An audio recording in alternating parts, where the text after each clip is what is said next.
2020, and people are going to be asking about it. President Trump knows what he's doing. He's going to be fine if he does make the decision to sit down. Make sure we bring in Patty here. Yeah. You might disagree, Patty. I disagree.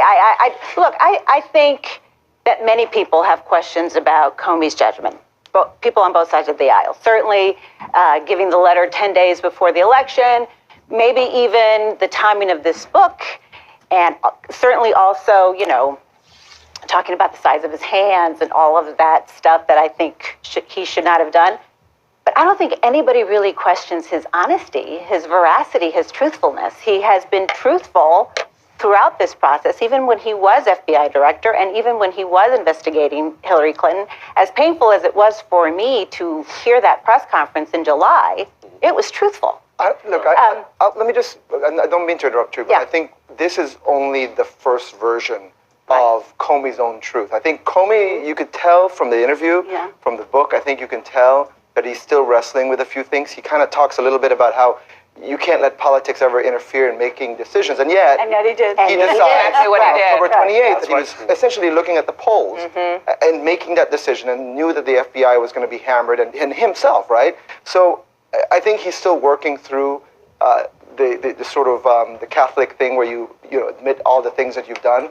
It's a confessional, and it's still a work in progress. So, I mean, I think you're being a little bit, frankly, generous with regard to whether or not this is the full truth. Because I think there are things we know from our own reporting, and that from other accounts, that don't really match up with what he says in the interview and in this book. But the counter to that is, who are you going to believe, Comey or President Trump?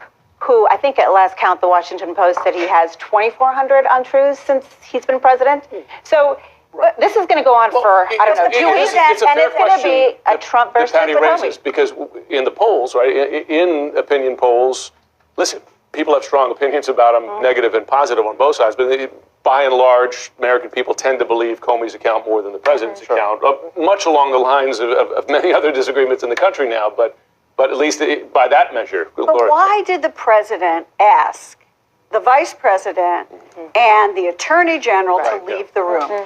That's an important point.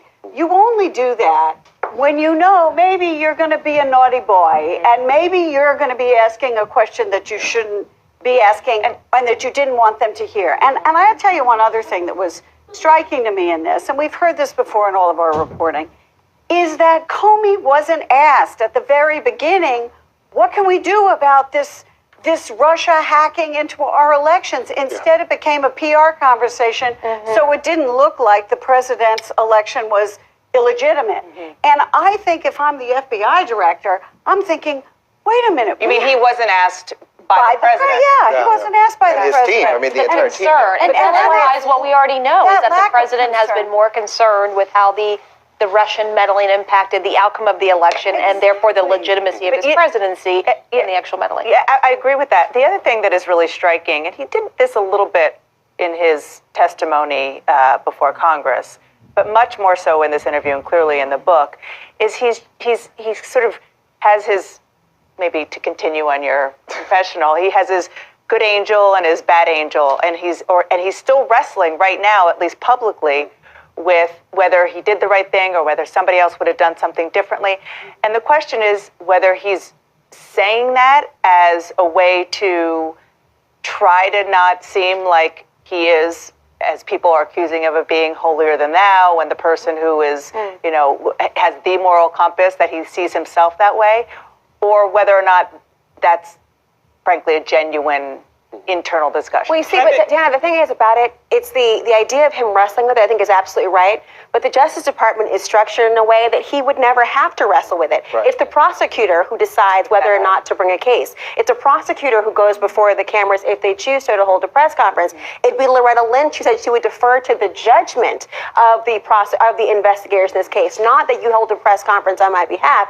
If I had ever had an investigator come in and take over one of my cases and hold a press conference without telling me me, you can leave your badge on my desk and your pension at my door, because that's how that actually works. So Jason, he wrestled for no reason. Yeah, let's give Jason a chance, Yeah, please. I just want to make one other point here. And right now, everything with the conversation seems to be kind of whether it's a Comey versus Comey or a Comey versus Trump conversation.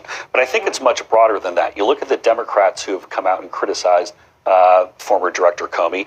We saw McCabe throw him under the bus pretty strongly in the IG report. Loretta Lynch had a statement out today. We saw former Hillary Loretta people Lynch was contradicting his account of her involvement. She wasn't throwing Comey up.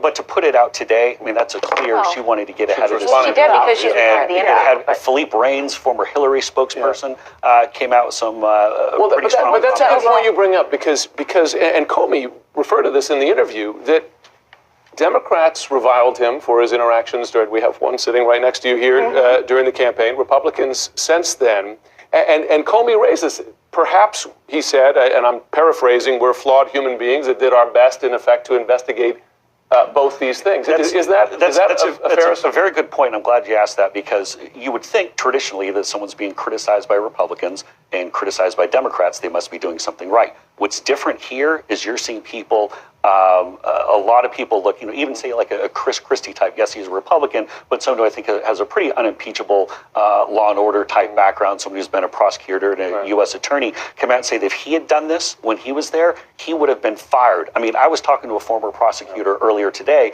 who said that if you had asked him 6 months ago, and he's a Republican, he said that even though all the back and forth with Trump, he said he still would have said that Comey is someone who's on really kind of on a different level, that he would say this is the ultimate role model. He said, now I can't believe, now that I've learned all this. Well, the fact is, Trump praised Comey during the election when he was investigating Hillary Clinton. But just because you don't believe, just because you think that he's not as of high moral quality as others believe, doesn't mean that he's lying. But I mean, and that's what Mueller has to get to. And the timing of the book is interesting, because he is such a key witness. But he did lie when he was testifying. He said he had. Let's bring in Jeffrey Toobin there, because this is to go back to the big picture if we can for a moment. He's accusing a sitting president of being morally unfit. His term to hold the job. Another phrase, he says he treated women like pieces of meat. These are remarkable. They're jarring judgments to make about Donald Trump. Yeah, they are, but they're in a way they're sort of the least interesting part of his story, because I mean, those are conclusions that we can agree or disagree with. He's a witness to several key events. Right. The destruction of Hillary Clinton's campaign at the end of October, and of course, he is a key participant in what may be obstruction of justice by the president. I mean, he's obviously now made up his mind that he thinks Donald Trump is a terrible person and a terrible president. But that sort of conclusion, while remarkable for someone in his position, I think the fact that he is in the room, that's what's really interesting to me, is that he is a first-hand witness of extremely controversial events. His conclusion, I guess, I mean, it's striking in its severity, but I don't. We all can have opinions about whether Donald Trump is morally fit to be president. We all can have been in the Oval Office as witnesses to obstruction of justice. No question. Well, it seems that those interactions one-on-one with the president are part of the reason he reaches those conclusions. But we certainly have much more to talk about here. Coming up, James Comey on the president, asking him to pledge his loyalty. Much more of our special report. That's right after this break.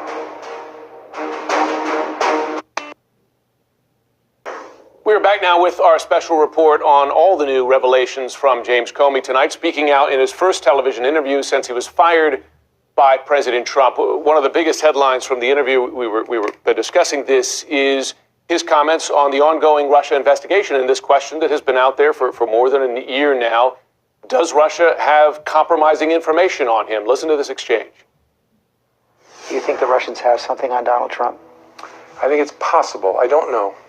These are more words I never thought I'd utter about a president of the United States, but it's possible. That's stunning. You can't say for certain that the president of the United States is not compromised by the Russians. Yeah, it is stunning, and I wish I wasn't saying it, but it's the truth. It always struck me and still strikes me as unlikely, and I would have been able to say with high confidence about any other president I dealt with, but I can't. It's possible. Gloria Borger, as director of the FBI, he would have seen the evidence, right? So this is not a comment just out of the blue. And frankly, he's making this comment having left, a year ago when a whole host of evidence has been gathered since then. But that's a remarkable comment for him to make. It's as George Stephanopoulos said, it's stunning. There's no other way to describe it. And he isn't privy to all the information now that the special counsel is getting. And not only that, you could have president compromised by the Russians. He raises the question of obstruction. And he also says, by the way, that he felt like he was investigating the Cosa Nostra, that this was like some kind of a mob thing where the president was trying to get him into the family and make sure he was a, cooperating, loyal part of the family here. And the notion again, and this goes back to the president being compromised potentially by the Russians, the notion that the first response was not, are you kidding me? What can we do to make sure this doesn't happen? And I want every detail. I want to know. And those questions were not asked. That would make an FBI director, and you know more about this than I do, that would make an FBI director raise a lot of questions. No, it really would. And look, I think we have the benefit of now another year of an investigation, right? And we've seen certainly Michael Flynn deciding to plead guilty and essentially becoming a very important witness to the special counsel. As a result of him, you can start seeing some additional people who've come forward and have given testimony to the special counsel. So I think that what Comey is alluding to is certainly a lot of what we have now seen, which is that the special counsel is following this idea that somebody, somewhere inside the campaign was doing something that may have been improper, and they're trying to figure out how high that goes. And I think that's the concern that you heard in the interview, which is that maybe it's not Donald Trump himself, but perhaps someone very close to him might have done something that the Russians know about and could use to compromise the administration. I have to say, though, I wish he spoke a little bit more, was asked, what exactly, why do you think he was compromised versus past presidents? Well, he did mention the tape. He did. But I think, like you said, there has been a lot out in the public sphere, including the infamous dossier. Right. And so I think I can guess that if the president was watching this, that would really bother him, because he's basically giving credence to really what the heart of the dossier is about, the dossier that the president himself has said is unverified, has been debunked, everything like that. Jason Miller. Well, no, and I feel that's where we're heading a little bit towards the spot that Trump supporters frequently, like myself, get put into, where there's this allegation that there's some supposed coordination or collusion between the campaign and a foreign entity, to which there's been zero proof that's been put forward. And then someone like myself gets out there and says, well, there wasn't any coordination or collusion. So we start playing kind of this circular game. But I think it's also important to point out, when you take a look at former Director Comey, just how far he has fallen over the past 2 years. I mean, 2 years ago, I think everyone sitting here probably would say he's one of the most unimpeachable characters that are out there, that he's up at this different plane. And now he's essentially, he's become a political figure. I mean, even his body language in the interview is he's talking about the Cosa Nostra, and he's talking about the video. He's shifting around, and it looks to me like not very believable at all. I mean, he's trying to sell books, he's trying to sell movies. I think it's pretty clear what this is about. Jason, the guy has millions of dollars from his hedge fund job previously, so I think he's okay. I think the book sales are really not really the motivator here. I think he's got a story to tell, and I think he feels compelled to tell it. I'm not sure, I think he wants to make some money too. I mean, the book deal and the movie deal is just about the story. But I want to bring in Jeffrey Toobin very quickly, because I do want to ask you about the timing of the release of this book. I think, the fact that he released the book, Jeffrey Toobin, is not a surprise. But the fact that he released it right in the middle of the Mueller investigation, when it hasn't wrapped up in terms of the obstruction of justice probe, and the fact that Comey is a key witness in that, is it appropriate for him to be releasing the book now? Well, I mean, he's a private citizen. He has First Amendment rights. He can do it. There's certainly no legal bar to him doing it. I mean, I think he exposes himself to some criticism for his timing. As someone who is a book writer myself, the notion that he is, the shocking thing that he's trying to get people to buy his book, and he's trying to actually put interesting stuff in there so people will want to read it. I mean, those don't strike me as terribly damning criticisms. But, it is true that this is the middle of the investigation. But the other point that's worth pointing out is that he's been extremely consistent in his testimony before the Senate Intelligence Committee and in his interview and in this book compared to the president, who has just made up a fantasy about, that there are tapes in the Oval Office. There's just not, his consistency in his story, which is most important in a way, is pretty impressive. His accounts are also corroborated by their witnesses. For instance, the account of that first intel briefing with the president, James Clapper, who was also in the room, has said the same thing. But Jeffrey Tubin, if I just can,